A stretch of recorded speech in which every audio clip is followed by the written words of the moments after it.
اور جتلانا بھی۔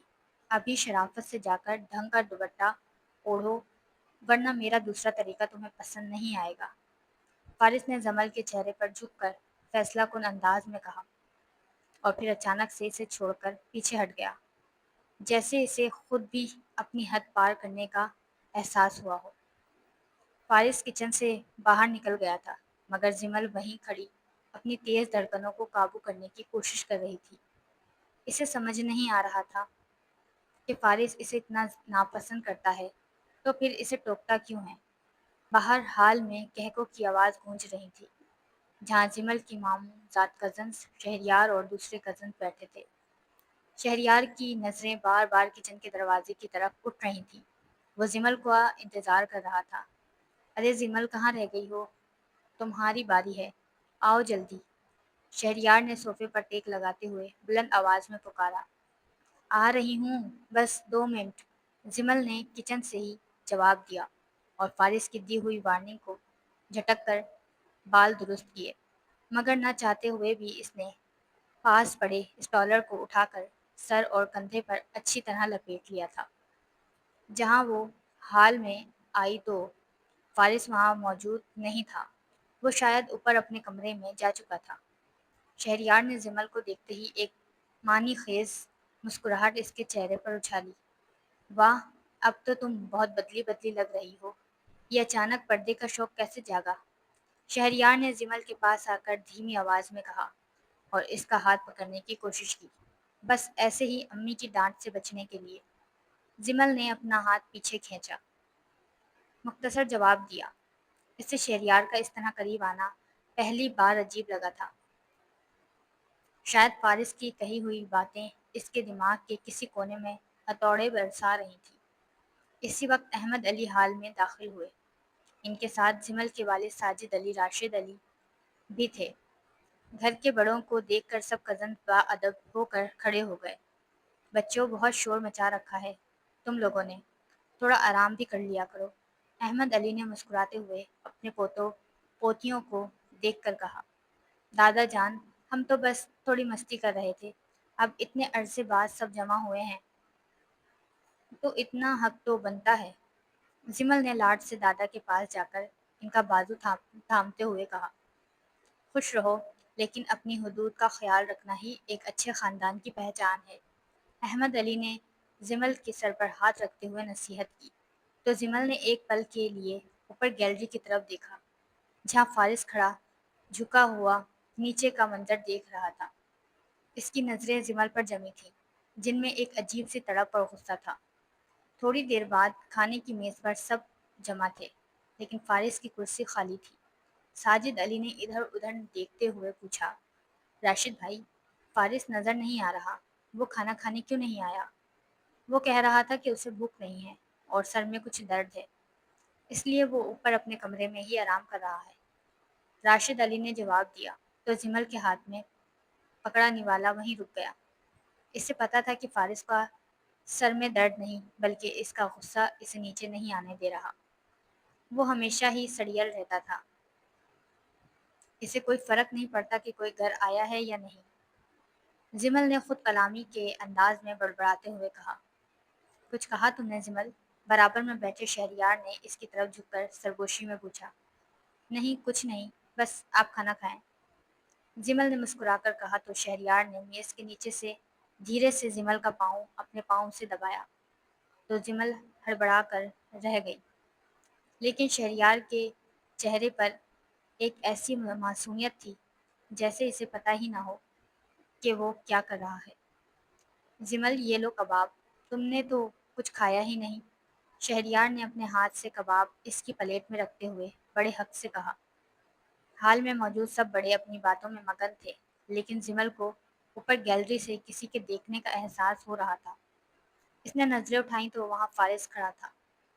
اس کے ہاتھ ریکنگ پر جمے ہوئے تھے اور مٹھیاں اس قدر بھیجی ہوئی تھی کہ پوری سفید پڑ رہی تھیں۔ اس کی آنکھوں میں جلن کی ایسی آگ تھی کہ جمل نے فوراً نظریں جھکا لی۔ کھانے کے بعد سب مرد حضرات لان میں چہل قدمی کے لیے نکل گئے، جبکہ لڑکیاں کچن سمیٹنے لگ گئی تھیں۔ کام ختم کرنے کے بعد جمل کو پیاس لگی تو وہ پانی پینے کے لیے دوبارہ کچن کی طرف آئی۔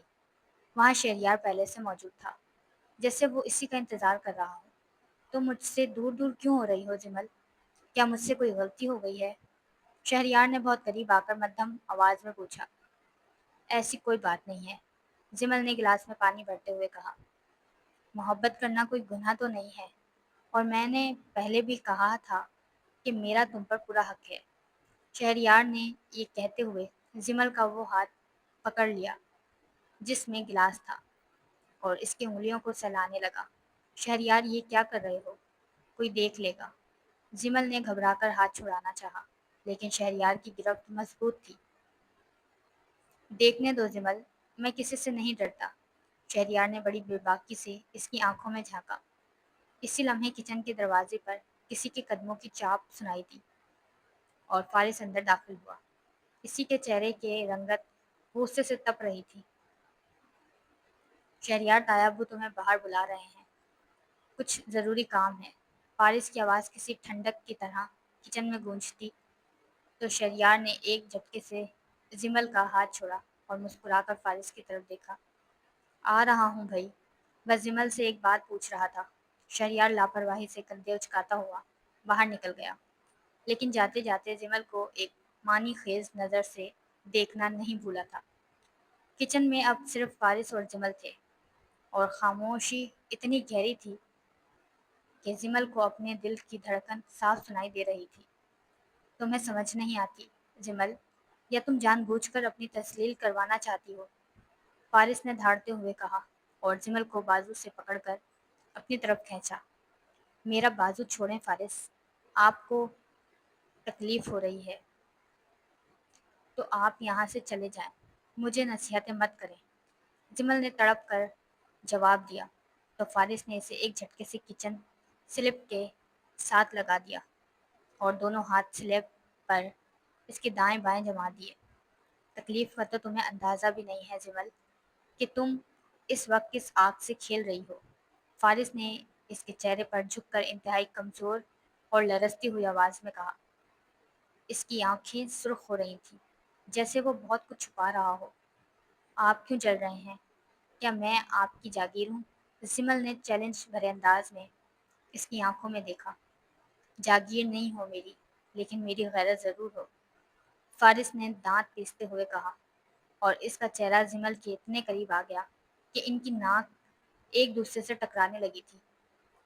جمل نے بے اختیار آنکھیں موند لیں۔ اسے لگا جیسے فارس ابھی اسے توڑ دے گا یا پھر چوم لے گا۔ اس کی دھڑکنیں آپے سے باہر ہو گئی تھی۔